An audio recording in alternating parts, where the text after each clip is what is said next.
Hey everyone, thanks for returning. This video, or this series of videos I'm going to do, is over a game that I picked up at Gen Con, and I've been kind of going through it, learning the rules and stuff. But this is something I want to kind of break down and do section by section. And so how I'm going to do this is, on the bottom of the screen here, you're going to see what we're covering in this video. And so the game that we're going to be taking a look at is this big box game right here. And I say big box because it's kind of wide, but it's heavy. It's heavy. So it's Folklore, the Afflictioin. And so we're going to take a look at this.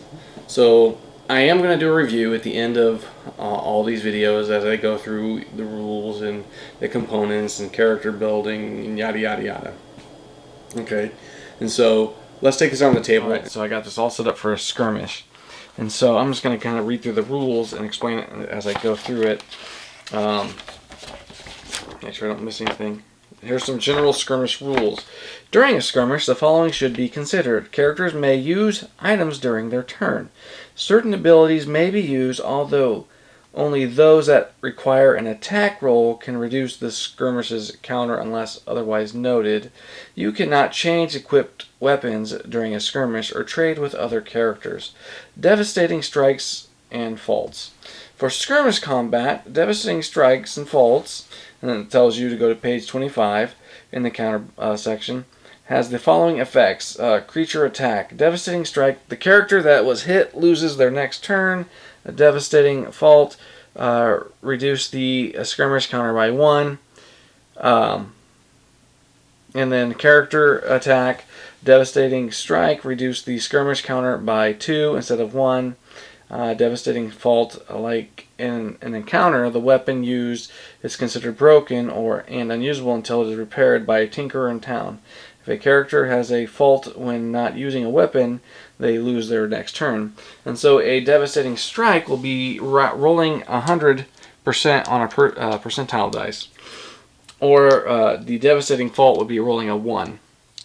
And so I'm assuming rolling 100 would be rolling, where's the double zero? Double zero with a 0 here. Okay. Then I assume if you roll a double 0 and just a regular number, that's a 1, and then all the way through 9. Like I said, that's what I assume. And then when you get to 90, obviously if you roll a 0, that's 90. Okay, or 91, 90, up to 99. So me personally, I'd rather just pick up a 100-sided die or convert everything to 20-sided die because I'm a big fan of D&D. So, skirmish counter and adjustments. Sometimes you are told to skirmish with the skirmish counter at maximum. This means that you would start the skirmish with the counter at the maximum for the number of character players. Using the Highwayman as an example, you are told to set the counter at maximum with 2 characters playing. The highest the counter would set is at 4. Okay. And there's a character versus character skirmish in case one character turns into a werewolf because they have lycanthropic. And so determining the strength. And so right now I got 3 characters, so I'd use this and I'd roll a d6 to tell me how many strengths they'd get. So 5. Alright. And then it says, let's see here. There we go.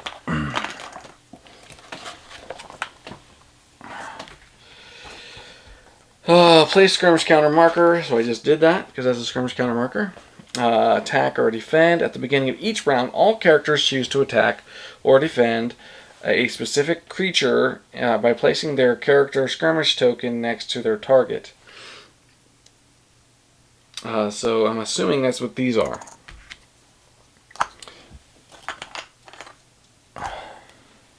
Because there's no different color to say whose is who, so you just have to remember. Okay, at the beginning of, hold on, skipped a little ahead. Place a marker on the skirmish counter representing the skirmish strength modifiers for the current strength. Let's list okay to that. At the beginning of each round, all characters choose to attack or defend a specific creature by placing their character skirmish token next to their target. So let me make sure I got those are it. J3. Attack, defend. That'll be it.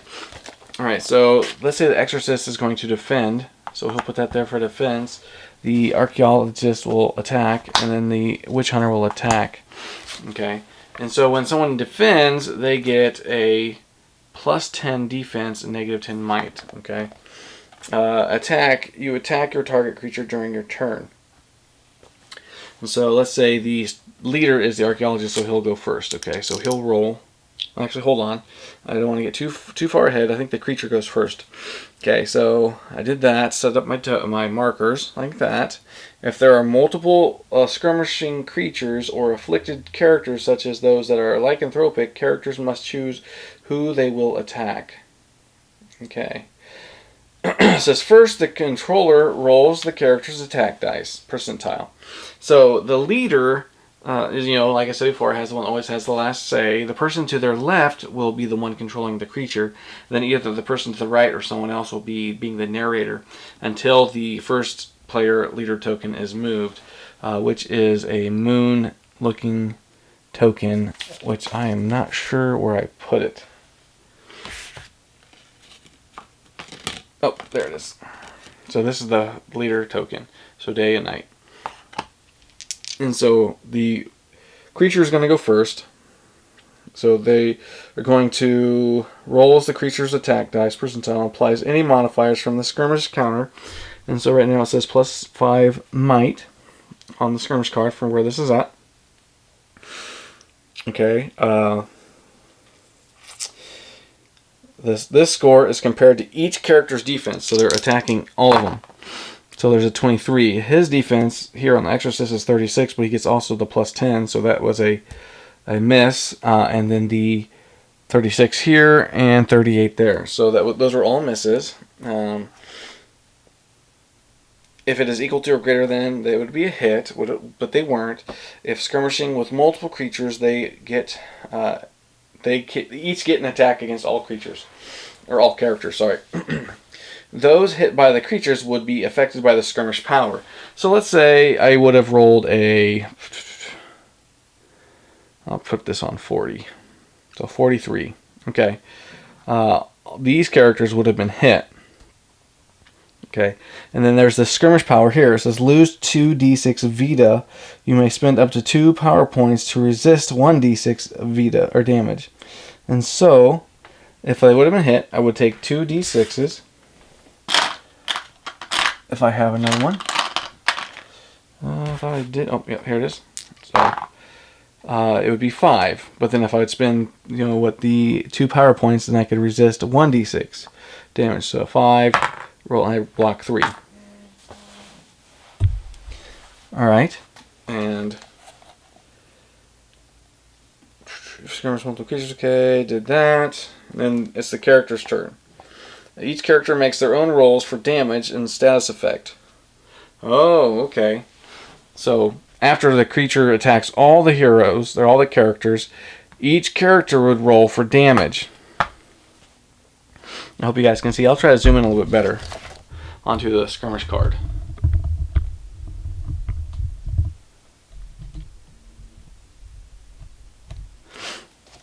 Alright, and so if you guys can see the picture better now, this is for the number of players there are, that's the dice you roll to represent how many strength they have.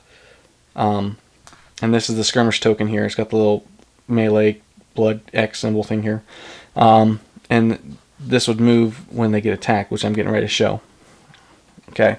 And now the characters will go. And then, let's say the exorcist, since he defended, he gets to make an attack, but he gets -10 might. So he'll roll that. That's a 69, so that's a 59. Let's see here if he gets any bonuses. Nope. Doesn't look like it. He gets a +4 might. And I said that was a 69, so that'd be a 59 +4, so it'd be 63. And the creature's defense is 65. Okay, so then the archaeologist would go. He would roll. So we got a 74 plus his 3. Okay, so that's a hit. So this would go down. All right, the next would be the witch hunter. And he got a 50. it looks like. And then he gets a gain +5 might with ranged weapon during the first round. So this is the first round of combat. And he also gets a +4, so that's 59. Still would not be enough. So then it'd go back to the top of the round. The creature would get to roll again. And it was a 22, thankfully. So he misses everybody. Actually, first, hold on, I'm getting a little ahead. Each character would choose what they were going to do. Let's say the archaeologist still said he wanted to defend this turn. Okay, and then the creature would roll for damage. And they rolled a 22, so everyone was safe there. And then the archaeologist would go, or whoever the leader was would go first. And he rolled a 63 minus the 5 or the 10, so that's a 53 plus his 4 might, so that's still not enough to hit the imp. The archaeologist would go. He rolled a 4, and so good thing he didn't roll a 1 because that would really suck. So that's not even close to being enough. And then the witch hunter rolled an 86, and that's enough to take it down. Okay, and then the archaeologist says he's going to defend again. Sorry, the exorcist says he's going to defend again. Archaeologist says he's going to defend this turn. And then the witch hunter is going to keep attacking. Okay, and then that's a 69. Plus his 5 might. Oh, sorry, there's no modifiers here. Sorry. Okay, and so a 69. And his defense is a 36. 46, still not enough. Here, 36 again, still not enough. Because even after 36, it goes to 46 with this, and then 36 there. Okay, so then now we're going to do damage. Okay, so there's a 6 and 5, so that's 11. So 11 points of damage would go to him. What did I do with...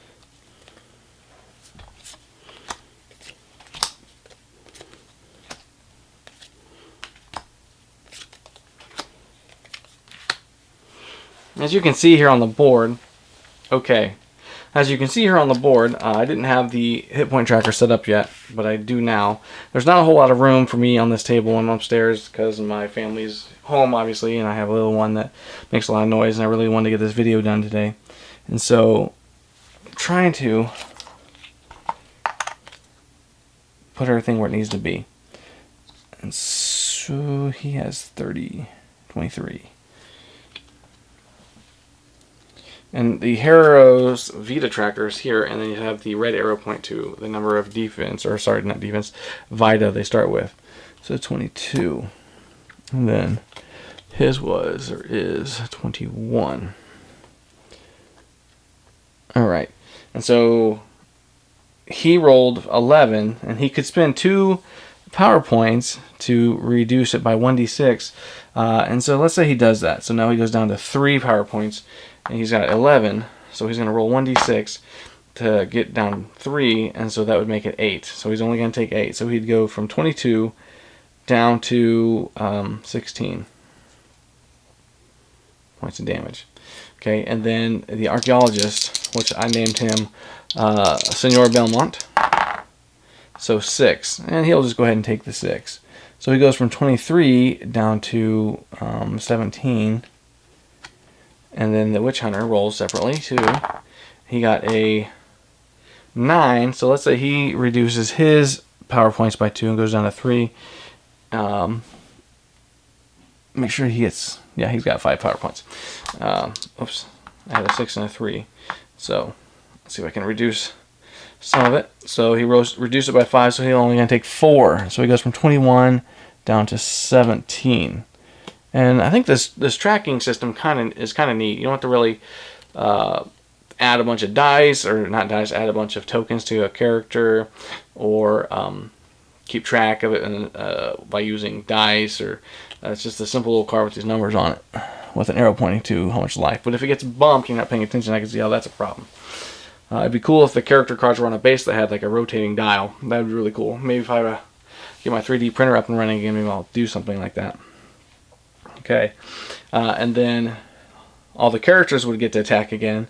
So let's say the archaeologist would go, and he got a 67. but he minuses 10, so that's 57 plus 4 might.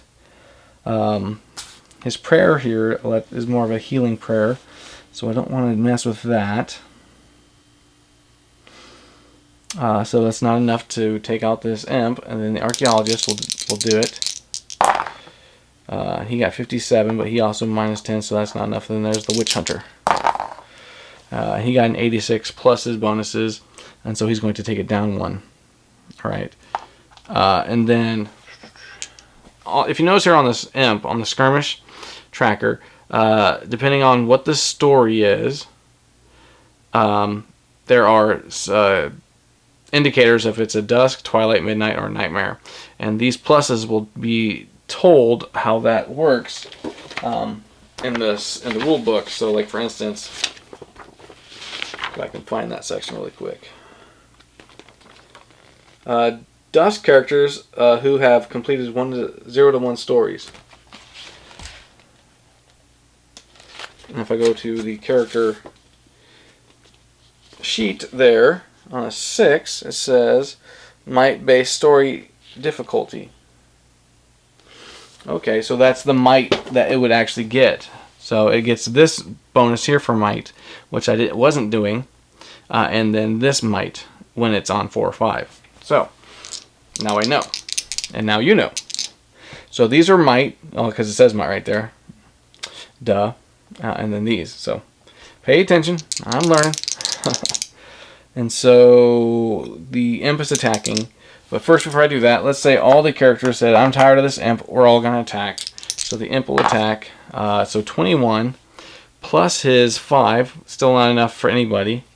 And then let's say the exorcist goes. He got a 58. Plus his 4 might. So that would be a 62. Not enough. Well, it says fillable. Plus 5 might ignores ethereal absorption. Holy keyword required. So when it's filled. I wonder how you fill your weapon. Well, it says fillable. Let's see what it says. There's a section right here. It tells you what these keywords are. It says fillable. Weapons may use an item with the fill keyword to augment its capabilities. Okay, so like if I was to put like fire in there or something, maybe. Alright, so since it's not filled, because I didn't fill it, I don't have any bonuses, not enough, so then the archaeologist will go. He got 6, that's definitely a no. And then the witch hunter, and that's a 26, that is definitely a no. And then to go back to the top, imp will go again.